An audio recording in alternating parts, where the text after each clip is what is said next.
Évangile de Luc, chapitre 16. Jésus dit aussi à ses disciples, un homme riche avait un économe qui lui fut dénoncé comme dissipant ses biens.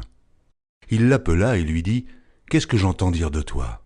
Rends compte de ton administration, car tu ne pourras plus administrer mes biens. » L'économe dit en lui-même, « Que ferai-je, puisque mon maître m'ôte l'administration de ses biens ?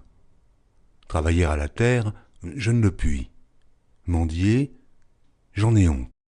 Je sais ce que je ferai, pour qu'il y ait des gens qui me reçoivent dans leur maison quand je serai destitué de mon emploi. » Et, faisant venir chacun des débiteurs de son maître, il dit au premier, « Combien dois-tu à mon maître ?»« 100 mesures d'huile, répondit-il. » Et il lui dit, « Prends ton billet, assieds-toi vite et écris 50. » Il dit ensuite à un autre, « Et toi, combien dois-tu ?»« 100 mesures de blé, répondit-il. » Et il lui dit, « Prends ton billet et écris 80. » Le maître loua l'économe infidèle de ce qu'il avait agi prudemment, car les enfants de ce siècle sont plus prudents à l'égard de leurs semblables que ne le sont les enfants de lumière. Et moi je vous dis, faites-vous des amis avec les richesses injustes, pour qu'ils vous reçoivent dans les tabernacles éternels, quand elles viendront à vous manquer. Celui qui est fidèle dans les moindres choses, l'est aussi dans les grandes, et celui qui est injuste dans les moindres choses, l'est aussi dans les grandes. Si donc vous n'avez pas été fidèle dans les richesses injustes, qui vous confiera les véritables ? Et si vous n'avez pas été fidèle dans ce qui est à autrui, qui vous donnera ce qui est à vous ?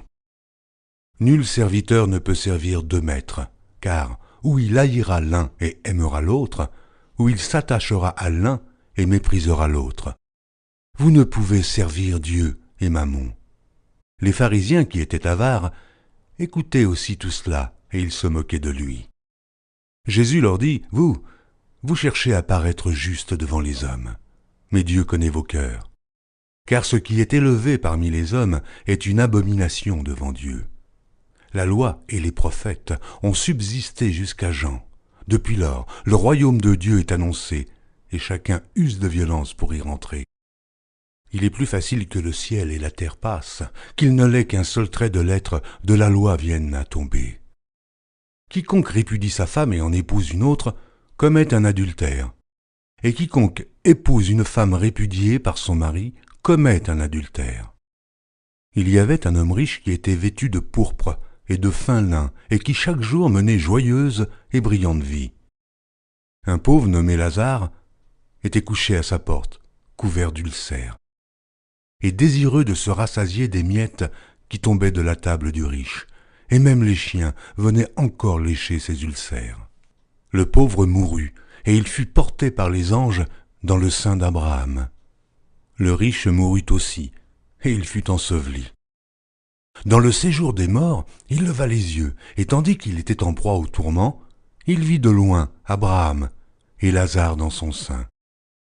Il s'écria, « Père Abraham, aie pitié de moi, et envoie Lazare pour qu'il trempe le bout de son doigt dans l'eau et me rafraîchisse la langue, car je souffre cruellement dans cette flamme. » Abraham répondit, « Mon enfant, souviens-toi que tu as reçu tes biens pendant ta vie, et que Lazare a eu les maux pendant la sienne. Maintenant il est ici consolé, et toi tu souffres. D'ailleurs, il y a entre nous et vous un grand abîme, afin que ceux qui voudraient passer d'ici vers vous, ou de là vers nous, ne puissent le faire. » Le riche dit, « Je te prie donc, père Abraham, d'envoyer Lazare dans la maison de mon père, car j'ai 5 frères. C'est pour qu'il leur atteste ces choses, afin qu'ils ne viennent pas aussi dans ce lieu de tourment. » Abraham répondit, « Ils ont Moïse et les prophètes, qu'ils les écoutent. » Et il dit, « Non, père Abraham, mais si quelqu'un des morts va vers eux, ils se repentiront. » Et Abraham lui dit, « S'ils n'écoutent pas Moïse et les prophètes, ils ne se laisseront pas persuader quand même quelqu'un des morts ressusciterait. »